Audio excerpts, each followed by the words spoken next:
profesores, bienvenidos a Campus Global. Esta pregunta es para el profesor José y el profesor Álvaro. ¿Qué es el cambio climático y qué efectos y procesos naturales y humanos han contribuido a que se dé? El cambio climático es parte de un concepto más grande que es el cambio global, pero realmente el que más nos afecta directamente es el clima. Y es cambio climático porque a través del tiempo geológico teníamos unos ritmos de periodos cálidos y fríos, pero este es particularmente cálido. En este momento superamos todos los índices del pasado 1.000.000 de años cuando teníamos esas fluctuaciones naturales. El clima siempre cambia. Es decir, hablar de cambio climático pues en realidad no tiene significado dentro de un contexto que yo creo que es publicitario, porque si el clima no cambiara, no habría clima. No habría clima. Lo que es importante aquí hacer énfasis es que el cambio climático la gente lo entiende como un cambio originado por el hombre, que es muy peligroso y que es causado principalmente por el uso de los combustibles fósiles. Este cambio climático, hemos dicho, el moto de combate antes era calentamiento global, pero resulta que hace 18 años que la Tierra significativamente no ha cambiado la temperatura, paró de cambiar. Entonces, como ya no se podía seguir hablando de calentamiento global porque no había, entonces se cambió el moto por una cosa que no tuviera pierde, que es cambio climático. Y el clima siempre cambia, a veces hay lluvias, a veces hay calor, está el fenómeno del niño, de la niña, hay oscilaciones generales. Entonces, lo importante es el cambio climático, cómo se significa, cómo se presenta, pero el clima siempre cambia. Bueno, profesora Alejandra, en los diferentes países se ha venido hablando del desarrollo sostenible y se ha incluido el cambio climático en la agenda. En las reuniones de Pacto Global, ¿qué medidas se ha tomado y cómo se ha abordado este tema? Bueno, entonces, a ver, te cuento. Primero, sí hay evidencias científicas de que hay un tema de cambio climático. Y un asunto son las evidencias científicas, pero también el otro aspecto, desde la nueva elección, o sea, desde el nuevo secretario general de las Naciones Unidas, desde Ban Ki-moon, su primer discurso inaugural para su término fue dedicado a cambio climático. Eso fue en el año 2007. Esto implica que empezaron a haber una cantidad de agendas universales en los temas de cambio climático. En el tema de Pacto Global de las Naciones Unidas, que es este pacto universal del sector privado para trabajar junto con los objetivos de desarrollo sostenible, el tema de medio ambiente es crucial. Y si miramos la agenda post-2015, 7 de los 17 objetivos tienen una relación directa con los temas de clima, con los temas de medio ambiente y con el tema de clima. Entonces es un tema crucial, es un tema importantísimo, es un tema económico, es un tema político y es un tema real. Bueno, vamos a ver un BTR, el profesor Germán Poveda, doctor en recursos hidráulicos.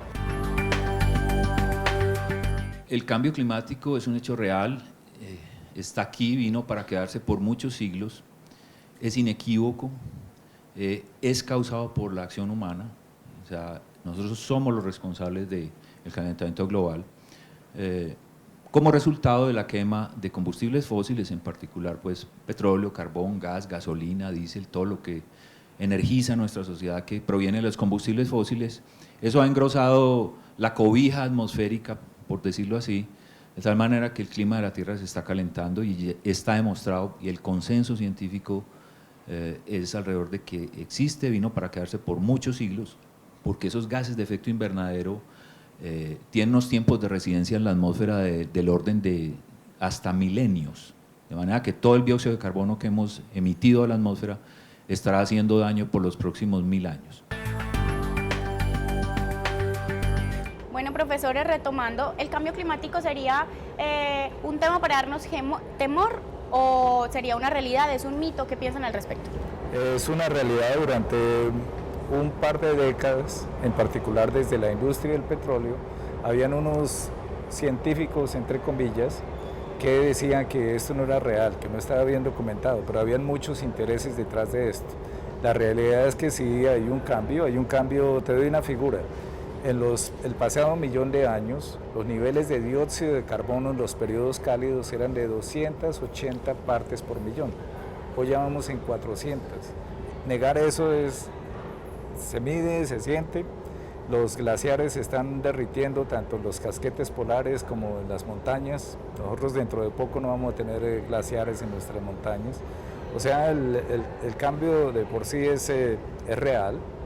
Es controvertido es en el sentido en que en este momento, mirando la variabilidad natural de los del último millón de años, en este momento debíamos de estar yendo hacia una condición más fría.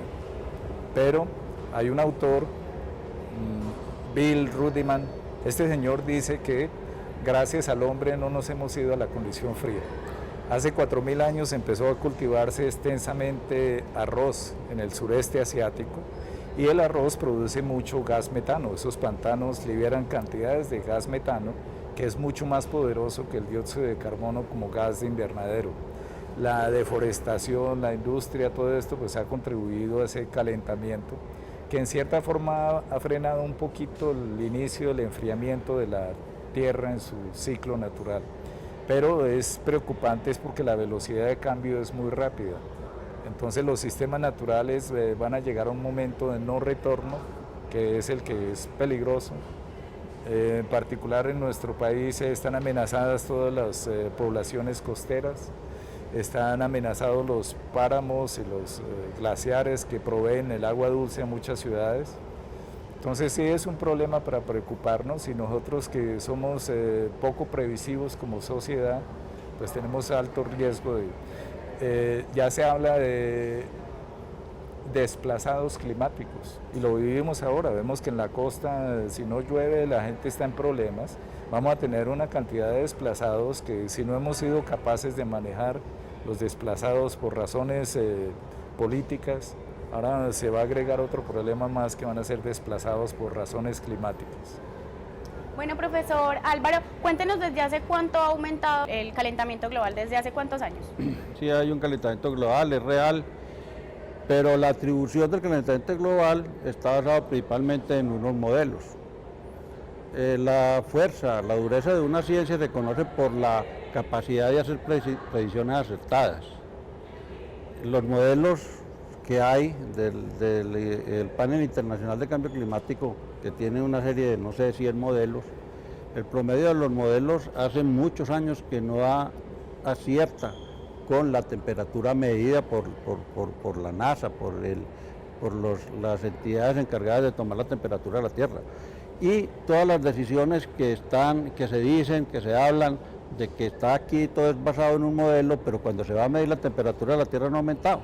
Entonces uno encuentra que tiene que haber, digamos, unas explicaciones que las hay, dicen que se está yendo para el fondo de los océanos, que ha habido muchos aerosoles que están haciendo que rebote el sol y que la luz solar y que no calienta. Hay 50 explicaciones distintas de por qué no ha calentado la Tierra, pero el hecho es que no ha calentado y eso es lo que predicen los modelos. Y todas las acciones políticas de que se habla son acciones que se toman en base a unos resultados de unos modelos, no es lo que están mostrando los hechos. Se habla de desplazados ambientales, eso es como hablar de cualquier cosa, porque de los desplazados ambientales se hablaba hace, qué sé yo, 10 o 15 años de que iban a haber no sé cuántos millones de desplazados ambientales en el Asia, y cuando se pasa la fecha, porque dicen que en el año 2000 ya van a haber 100 millones y van a ver y no hay ni uno, no, entonces que va a ser para el año 2015 y luego para el 2020 y ya van aplazando. Ustedes ven que en esto hay mucha política, que se está metiendo... Yo podría agregar ahí que hay algo bien importante en este tema ambiental, es el principio de precaución. O sea, los modelos tienen una incertidumbre, todo modelo científico, y para eso se utilizan supercomputadoras como el Apolo de acá, tienen un grado de error, pero de todas formas eso nos está advirtiendo que algo está pasando. Si no aplicamos el principio de precaución, nos pasa lo que nos pasó con el Nevado del Ruiz. Aquí no había nadie que estudiara volcanes y solo cuando pasa el desastre, sí, hay que estudiar volcanes. No aplicamos el principio de precaución y ese es muy importante. ¿En qué porcentaje, digamos, el cambio climático se debe solo a los seres humanos o también es parte de la naturaleza? Pues precisamente porque son sistemas complejos, son miles y miles de variables que necesitan supercomputadores como Entonces, realmente asignarle un valor de que tanto porcentaje es humano, tanto, más bien el hombre exacerba esas desviaciones del patrón natural, pero es difícil de cuantificar exactamente, decir cuánto. Y en eso pues se sigue trabajando. Hay miles de científicos en el panel intergubernamental de cambio climático. Hay muchísima gente trabajando en diferentes aspectos, climatólogos, geólogos, oceanógrafos, todo un ejército tratando de entender la respuesta a del impacto humano en los sistemas naturales. Entonces una respuesta puede llevar a que se exacerbe, se acelere un proceso o a que se revierta. Y ahí es donde hay mucha investigación. Pero nosotros todavía necesitamos entender mucho del clima en nuestra región. Nosotros hicimos una investigación aquí en Santa Fe de Antioquia. Estudiamos los sedimentos que registran los últimos 3000 años. Allí esperábamos ver, eso es como leer un libro de muchas páginas, como un árbol, toda la historia. Esperábamos ver la historia del fenómeno del Niño y encontramos algo más que eso, una oscilación del Atlántico Norte que ocurre entre 70 y 90 años. Eso no se sabía acá, hasta ahora lo estamos descubriendo y son muchísimas cosas que necesitamos entender antes de apresuradamente decir, no, hay tanto porcentaje de impacto humano, tanto no. Es decir, el cambio climático es causado principalmente, hay una cosa que es causada principalmente por el hombre, por supuesto, que es debido a la población, el crecimiento de la población, que trae el crecimiento del urbanismo. El urbanismo trae el cambio del ciclo hidrológico, ¿cierto? Y por supuesto hay una contribución también de los combustibles fósiles, pero la variabilidad natural, hay en este momento muchas investigaciones publicadas en revistas con revisión por pares, donde hablan de unos ciclos naturales que pasan en los océanos Pacífico y Atlántico que están dominando, dijéramos, el clima de la Tierra. Así que no todo es la parte del CO2. Profesora Alejandra. A ver, entonces cuando nosotros miramos el tema del cambio climático y queremos ver como la importancia, ¿por qué la importancia de ese tema hoy? Porque es un tema que nos debe tocar a todos. Primero hay una responsabilidad grande de todos los seres humanos como consumidores, como productores, como seres vivientes, pero también están los temas de producción, estos modelos de producción, los temas industriales, la necesidad que tenemos para producir de los combustibles fósiles ha ido acelerando estos procesos de cambio climático y sus efectos también. Yo estoy de acuerdo absolutamente con el profesor en los temas de precaución. De hecho, cuando miramos toda la agenda, hay un tema grande. Nuestro compromiso para el 2030 es tratar de disipar los efectos, de prevenir lo que nosotros podamos prevenir y tratar de corregir lo que se pueda corregir, sabiendo que hay unos daños que van a ser irreparables, pero tenemos unos compromisos grandes desde el orden de la precaución y desde el orden de asumir que esto es una realidad con hechos científicos, es incuestionable y es un asunto del que es responsabilidad de todos. Es irresponsable decir que no existe. Bueno, ¿y cuáles hechos científicos, digamos, nos podrían comprobar este tema? Bueno, uno que se ha estudiado en profundidad recientemente y que lleva algunas décadas es la acidificación de los océanos. En la medida que aumenta el contenido de dióxido de carbono en la atmósfera, el océano absorbe más y el CO2 reacciona con el agua y produce ácido carbónico. Y ya está medido y comprobado que todas estas criaturas que forman sus esqueletos con carbonato de calcio están siendo afectadas. Entonces ese es un hecho real, medible, totalmente tangible. A ver, es que se vuelve ya muy científico. Resulta que la acidificación de los océanos, pues yo conozco papers donde no es tan como la presentan otros artículos ahí. En este momento es muy de moda hablar de cambio climático. Se aproxima una conferencia muy importante en París y usted puede hacer un paper sobre lo que quiera, sobre cómo madurar duraznos. Y dice que eso está afectado por el calentamiento global, y inmediatamente al otro día en la prensa sale en primera página que el calentamiento global también afecta el crecimiento de los duraznos, pero realmente están saliendo una cantidad de papers hasta un punto que hay un evento, profesor de James Hansen, que seguramente usted conoce, que es el que montó los modelos de cambio climático, acaba de sacar un paper y antes de que le hicieran la revisión por pares, contrató una oficina de relaciones públicas que la sacó a la prensa y fueron criticados por las mismas personas que apoyan el calentamiento global, porque es que ese no es el método científico no es un método de relaciones públicas, ni se hace en los periódicos, eso se debe hacer en círculos científicos, con discusiones, con opiniones diferentes, como seguramente estamos haciendo acá, ¿cierto? Pero no a través de la prensa. Eso es una de las cosas que hay. En esto hay mucha política. Específicamente en Colombia, en las zonas costeras, ¿a qué se debe, digamos, que el cambio climático lo esté afectando tanto? ¿Se debe solo al descongelamiento de los polos o a qué problema se debe eso? Buena pregunta. Los modelos que predicen el ascenso del nivel del mar también tienen un grado de incertidumbre importante, porque no es solamente calcular cuánto hielo se derrite en los polos y cuánto sube, sino que las zonas costeras tienen una respuesta al peso del agua, tienen una cantidad de variables, y otra variable importante de nuevo es la deforestación. El momento que deforestamos van más sedimentos que llevan los ríos al mar, y eso afecta todo el balance de sedimentos en la costa, entonces hace más complejo el panorama. Bueno, vamos a ver qué nos tiene preparado el profesor Juan David Escobar.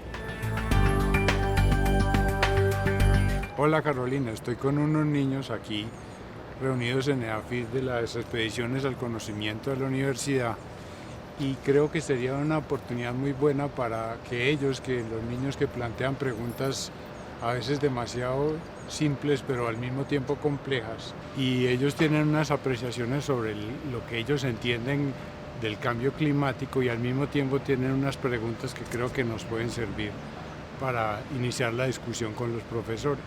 La capa de ozono se va deteriorando de los gases que produce el hombre, de las industrias, de los carros, de toda la contaminación, sube hasta arriba y va deteriorando nuestra capa de ozono, que es la que no permite que los rayos ultravioletas entren a nuestra Tierra.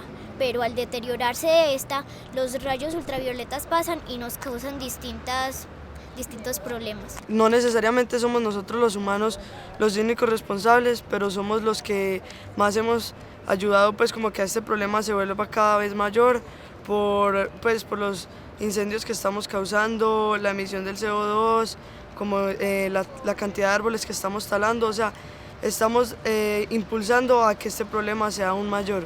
Para mí el cambio climático depende de la situación que tenga, porque por ejemplo puede ser bueno o puede ser malo. Puede ser bueno para la economía o malo para la naturaleza. Y mi pregunta es, ¿la Tierra tiene capacidad para absorber todo el dióxido de carbono que produce el hombre y todos los gases que hacen que nuestra capa de ozono se deteriore? ¿Por qué varían tanto las temperaturas, que por un tiempo están muy altas y otro tiempo están muy bajas? Nosotros, ¿qué podríamos hacer en este momento para que nuestro mundo, con el problema que hemos tenido, no se vuelva algo malo en el futuro, sino que tengamos un mundo completamente habitable y que todos podamos vivir tranquilos y sanos? Bueno, como podemos ver, el cambio climático está en boca de grandes y chicos. Desde hace décadas se viene hablando de este fenómeno. ¿Qué le podríamos responder a estos niños? Yo, si quieres, puedo responder la última pregunta. Claro. ¿Qué podemos hacer? Y me alegra muchísimo que tengamos a jóvenes y a futuras generaciones comprometidas.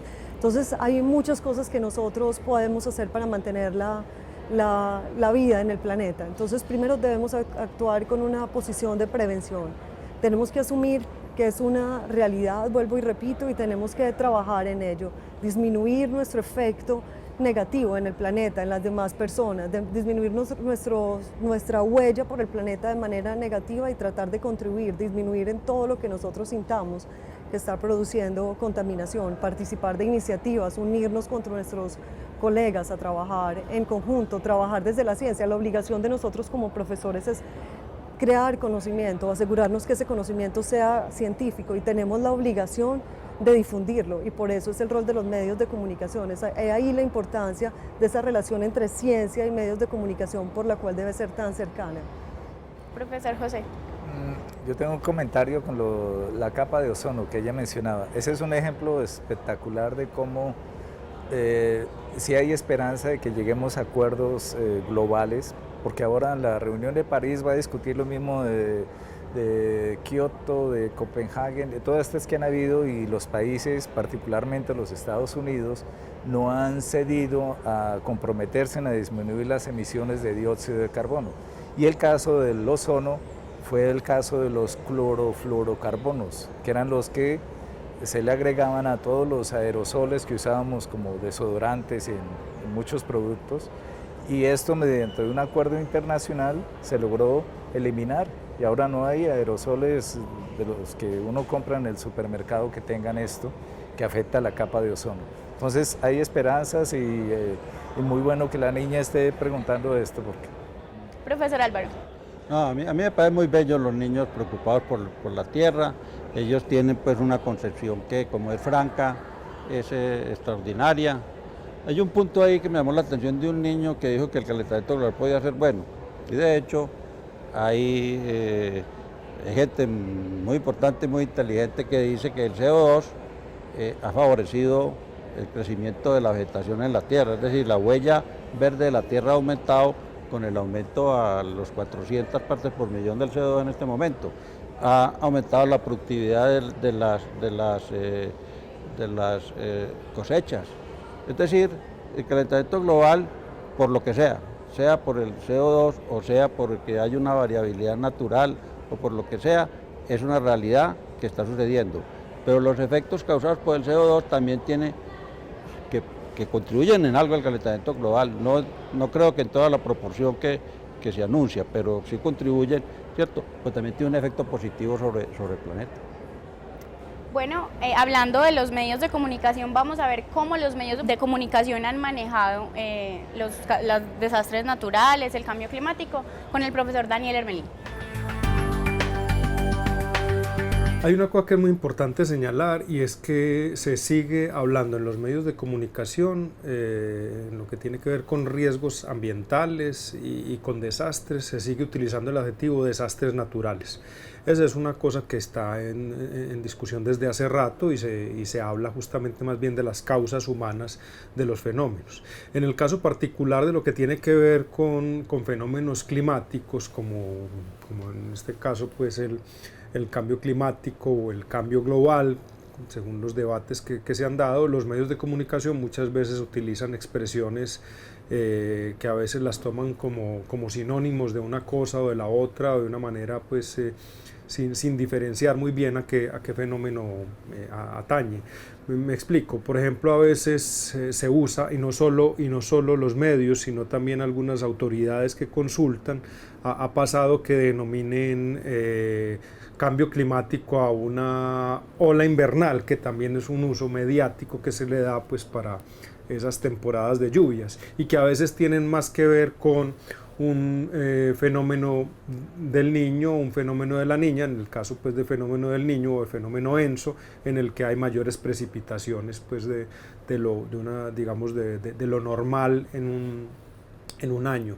Esas cosas pues que vale la pena discutirlas con los hidrólogos, con los geólogos, tienen otras implicaciones y tienen otras causas también que hay que mirar con cuidado. Pero es claro que decir ola invernal a veces y otras veces utilizar cambio climático, como este cambio climático que nos tiene azotados, como en esa llamada ola invernal tan fuerte que hubo en 2010 hasta principios de 2011, y que dejó casi 4 millones de personas afectadas, pues hay que tomar eso con mucha cautela, porque puede servir muchas veces para otorgarle a la naturaleza la responsabilidad de lo que no hemos hecho los seres humanos, y en particular en Colombia, tanto pues las autoridades como la sociedad, para respetar digamos ciertas normas y para cuidarnos y poder prevenir desastres que se pueden generar por fenómenos climáticos. Entonces eso es una cosa que es importante tener en cuenta, y que los medios a veces pueden llevar a la confusión. Bueno, profesores, retomando pues lo que Daniel Hermelín nos está diciendo, ¿ustedes creen que los medios de comunicación están exagerando al mostrar el tema del cambio climático, o de verdad es un problema que ellos están manejando bien o están manejando mal? ¿Qué piensan al respecto? Que el periodismo no es la herramienta, no es el medio de distribución de la ciencia. La ciencia no se puede hacer a través de los periódicos. Para poner un ejemplo, en estos días vi yo un titular que lo vi repetido por todos los lados, que el universo se estaba muriendo. Eso salió en el Tiempo, en todas partes. Eso es como decirle a un niño de 10 años que él se está muriendo, porque algún día se va a morir, ¿cierto? Es decir, eso no es la expresión para referirse a un niño, ¿no? Decir que el universo, que es un niño todavía para todo lo que va a existir en casi esta eternidad de tiempo que nos falta, no es la muerte, pero ese es el titular periodístico. Entonces ahí salió, el universo se está muriendo. Y eso sucede mucho con el cambio climático. Algo que mencionó Daniel que es interesante, el fenómeno de la niña año 2010-2011 nos cogió de sorpresa como país, causó grandes desastres en la sabana de Bogotá, en la depresión Momposina, pero entonces ahí fácilmente nuestro gobierno entonces ahí mismo no, cambio climático y con eso le echamos la culpa a todo. Pero realmente lo que trataba de decir Daniel es que el problema de las inundaciones no era un problema del fenómeno de la niña, es un problema de deforestación. Si nosotros no hubiéramos acabado con tanto bosque, el agua estaría regulada por esos bosques y no llegaría a causar esas inundaciones tan terribles. Entonces, en ese sentido, simplemente los medios de comunicación pues toman lo que dice el gobierno y ¡puf! Y le hacen todo el bombo. Sí, toda la culpa es el cambio climático, la niña es una niña necia y listo. Excelente. A nivel global, ya digamos hablando del tema internacional, ¿cómo los medios han manejado este tema? Primero, los medios de comunicación son un reflejo de la sociedad civil, ¿no es cierto? Los medios de comunicación complementan la posición de la ciencia. Los científicos no pueden hablar solamente entre científicos. Una vez hayan hallazgos, la gente tiene derecho a saber. Y la gente tiene derecho a saber qué es lo que está ocurriendo en su planeta y si hay alguna evidencia científica de cómo pueden reversarlo, cómo pueden hacer las cosas mejor, o sea, lo deben saber. Son los medios de comunicación. ¿Quién más lo puede hacer de una manera masiva? Además, estamos hablando de medios de comunicación, no solamente periodistas. Estamos hablando de que cada uno de nosotros, las personas de la ciencia, ahora podemos estar comunicados con el mundo de manera inmediata a través de nuestras redes sociales. Entonces, el tema de la ciencia y el tema del público es un tema que está junto. Es una obligación de la ciencia servir al público. Y entonces, creo que tienen un rol instrumental absolutamente en transmitir ese mensaje. Estoy de acuerdo con lo que dice el profesor, quizás algunas precisiones sí pueden hacerse, pero de todas maneras necesitamos poder visibilizar, multiplicar y transmitir lo que está pasando a las personas para poder hacer eco, para poder unirnos y trabajar juntos y saber que lo que está ocurriendo en diferentes partes está interconectado y que todos somos responsables. Aquí hay una responsabilidad individual, no es la responsabilidad de los periodistas, es individual. Ya para finalizar, me gustaría que dieran una conclusión corta cada uno acerca pues, del tema que hemos hablado hoy. Para concluir diría que no se sabe que el hombre sí contribuye al cambio climático como se entiende ahora. ¿En qué proporción? No estamos seguros, pero tenemos que evaluar mucho cuál es la relación beneficio-costo de las medidas que se toman. Les pongo un ejemplo. En los Estados Unidos, a través de la Agencia de Protección Ambiental, en este momento se está cambiando la regulación que va a exigir inversiones a la industria de trillones de dólares. Si los modelos están en lo cierto, que hasta ahora no han acertado, pues, pero supongamos que aciertan, ¿no? Si se hace toda esa inversión que están proponiendo la EPA, que lo debe hacer la industria, lo que se va a modificar el clima de la Tierra está del orden de centésimas de grado. Centésimas de grado. Es decir, sí vale la pena hacer inversiones de trillones de dólares para, según los modelos, disminuir centésimas de grado la temperatura de la Tierra, que es una vaina que yo creo que no la alcanzan a medir ni los termómetros. Entonces uno tiene que pensar en la relación beneficio-costo. Yo insisto en el principio de precaución y le agrego el de la importancia que nosotros nos apropiemos de nuestra ciencia y hagamos más investigación en estos campos. Si nosotros no nos apropiamos de esto, pues simplemente estamos perdiendo la gran oportunidad de este país, que es la de tener una biodiversidad impresionante, pero que la estamos echando al traste, y que esto es cambio global, que involucra cambio climático. Yo creo que la conclusión es que debemos aplicar ese principio de precaución, definitivamente. El tema de precaución, el tema de mitigación, el tema de que el clima es un asunto de todos, es un tema que hay que trabajar, es un asunto por el que debemos luchar. Todas las inversiones que se hagan a favor del planeta son inversiones que se deben hacer. Es que cuando estamos haciendo un gasto en una tecnología estamos creando empleos en ciencia, estamos creando empleos en asuntos que nos llevan a ser más humanos. Entonces todos esos avances que se hagan en términos técnicos y tecnológicos para disminuir el impacto de nuestro pasado por este planeta se deberían hacer. Y se deben hacer porque tienen implicaciones políticas, económicas, biológicas y de todo tipo. Entonces, eso sería mi conclusión. Bueno, profesor. Quisiera agregar una cosita que me acordé ahora. La civilización maya desapareció hace 1000 años. Hubo un periodo muy cálido, fenómeno del Niño intenso, y acabó con los cultivos, con el maíz. Y entonces se pensaba, no, es el cambio climático, acabó con los mayas. Después se han investigado más y más bien se acabó porque hubo inestabilidad social. O sea, la sociedad como tal empezó a luchar por los pocos recursos, entró en conflicto y desapareció como sociedad. Y eso se puede hablar de los egipcios, se puede hablar de...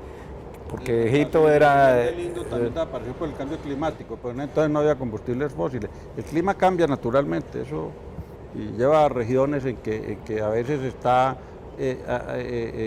cambia completamente la temperatura y otras regiones en las cuales la temperatura se conserva.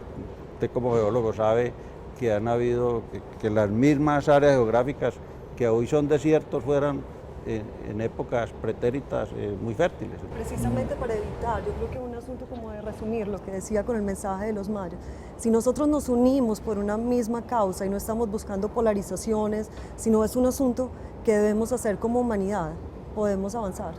Bueno, profesores, muchísimas gracias por habernos acompañado. Nos vemos en una próxima oportunidad.